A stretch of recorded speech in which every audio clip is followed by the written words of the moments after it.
the DraftKings defense analysis for Week 15. I'm with Russell Clay, taking a look at GPP and cash defenses, and you're on a lot of the same teams that I am this week.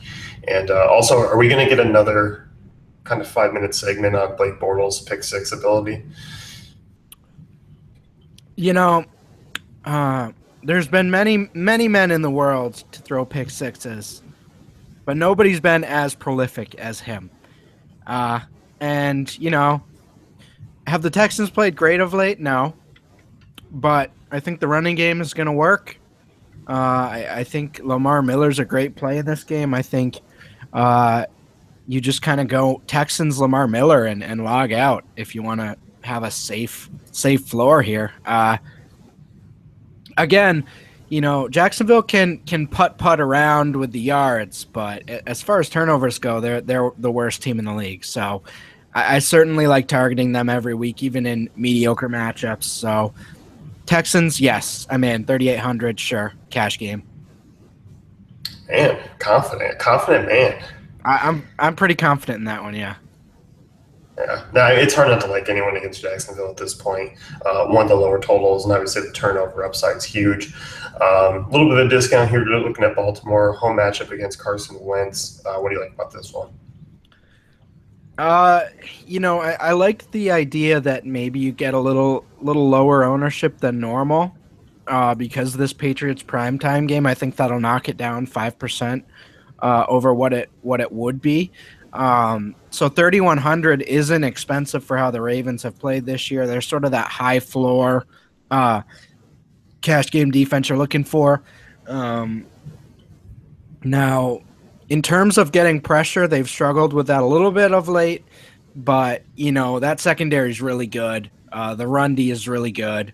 And, you know, I love Byron Marshall, but the Eagles called up Byron Marshall this week because Wendell Smallwood's pretty much out for the season. Darren Sproles banged up. You know, they just don't have a lot of healthy options right now. Jordan Matthews is banged up. Gonna have a tough time getting it to Zach Ertz this week. So it's hard to see the result where the Eagles really take it to this Ravens defense, I guess. That's the thing, because, I mean, we really look, I mean, over the last few weeks, everything's been taken away on the outside for Wentz. He's been, you know, forcing a lot of balls. I mean, we saw Trey Burton with double-digit targets last week. I mean, it was him and Ertz who had nearly 30 combined targets. And they're a good team against tight ends, and that really should just kind of take away a lot of the options for Wentz. Yeah, that's where I'm at. So, you know, if you take away Ertz, what does last week look like, you know? Yeah, definitely. Moving on to GPP defenses here. Taking a look at Oakland, 2,700 on the road against San Diego. This one's an interesting call. I think you're talking lower ownership here. So, you know, that every once in a while, like, your biases like play games with you, and you know, people that didn't like Melvin Gordon early this year, you know, every time he gets nicked up or every time anything happened, everyone was very quick to tweet about Kenneth Farrow and his potential role in this awesome Chargers rushing attack. And I'm excited for them to find out who Kenneth Farrow is, because he's not very good. And in this Chargers offense, he's not going to be very good. I don't care if he gets 25 touches. He's not very good. I mean, he's an NFL player, so he's good.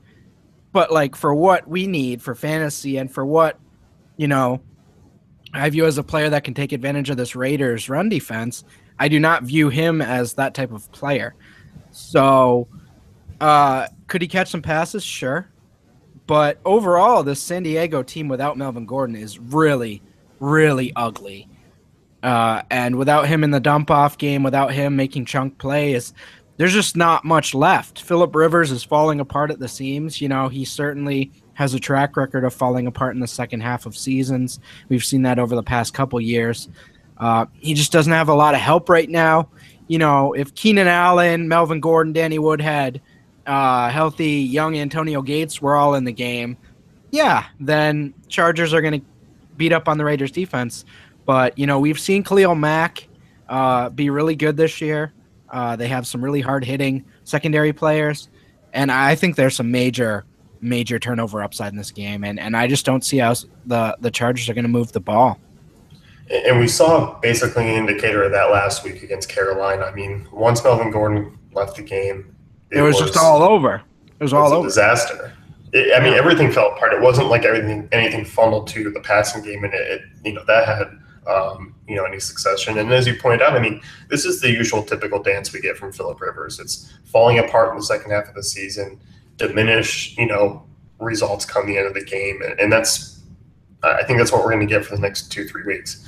And again, Raiders are in we kind of want to get a bye in the first round mode, so they're not, they're going to be in on this game at home or at San Diego. But what is San Diego at this stage in the season? There's not going to be not much of a home field advantage there, if not more Raiders fans there. So 2,700. I know they haven't been great this year, but there's only so much Phillip Rivers can do before there's just not enough talent around him. Yeah, no, I completely agree. So, I'm sold. You sold me. Great job. Good. There we go. Next one here, look at the New York Giants, a team we discussed just a few minutes ago. There's a lot going their way right now. Yeah, and, you talked about this on the FanDuel one, but, Matthew Stafford with that finger, it could get ugly here. And, if he's sort of limited and they can't pass like normal, that running game isn't there for them. They can't rely on the running. They can't be like, all right, we're going to run this game because Stafford's limited. No, they have to throw. So, Giants really have some emerging players in that secondary. Detroit's been inconsistent this year. They've been better at home, but they haven't been good at scoring touchdowns with a healthy Stafford, other than Anquan Bolden, Anquan Bolden's been the best red zone receiver in the league this year. 12 of his 16 targets have been caught for 6 touchdowns. So that's pretty dumb. Jordy Nelson is right there with him, but in terms of efficiency per red zone target, Anquan Bolden's awesome. But who knows how much they'll get there. We saw what New York did to the Dallas Cowboys, last night. Just domination. It's going to be cold again. It's going to be outdoors. I think it's going to be a low-scoring game. So, yeah, fire away with Giants. I think they're a cash game defense, especially at this price. I do too. I think it's a good spot this week. You talked about Houston. Obviously, there is a pretty good price discretion. Do you see it as more just, if you have that extra 1,000, are you looking to pay up there, or are you just kind of looking to stick in the mid-range? So you kind of look at it like the Ravens are my high floor cash defense, I think, and then Houston, I like relatively high floor, but they're the more variance cash play for me. They're more expensive, but if you have that extra, kind of like you were talking about, then if I can fit them in, I'm cool with that in cash. If I can't, I'm also cool with the Ravens. But if you want to go Giants at 29, I'm okay with that as well. Yeah, certainly. So, there's a lot of options this week. Lately it's just been kind of circling around a few. Usually we give out a few extras, but this week, basically all 5 here are viable options. Mm-hmm. So, next one here, you're looking at Green Bay, kind of in a similar situation where they're, getting basically a practice squad. Yeah, and the hype is out on Matt Barkley after, a few bad games because he wasn't Robert Griffin bad. People are saying, I'm seeing people say, wait a second, maybe the Bears have some. No, stop it. We've done this too many times, folks. We've seen this too many times. Quarterbacks can come in for a few games and be okay. Once you get that second, third week of film on them, it goes circling down the drain. Packers defense has been playing really good of late. Obviously they struggled against the Kirk Cousins with Deshaun Jackson, Jordan Reed, Jamison Crowder. They struggled against some really good offenses, the Falcons, the Colts. The Bears are a practice squad. Cam Meredith was basically on their practice squad. Bellamy, he's a practice squad player. Jordan Howard, I like Jordan Howard, but he's not a top tier talent in terms of the running back position, especially this year.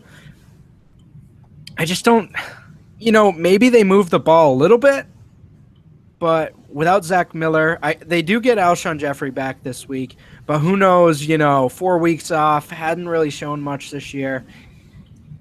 It's just ugly. It's just ugly, and the only way I'm getting exposure to that end is through the Packers defense. So I think, I'm not on any Bears this week, then I should probably be looking at the Packers D.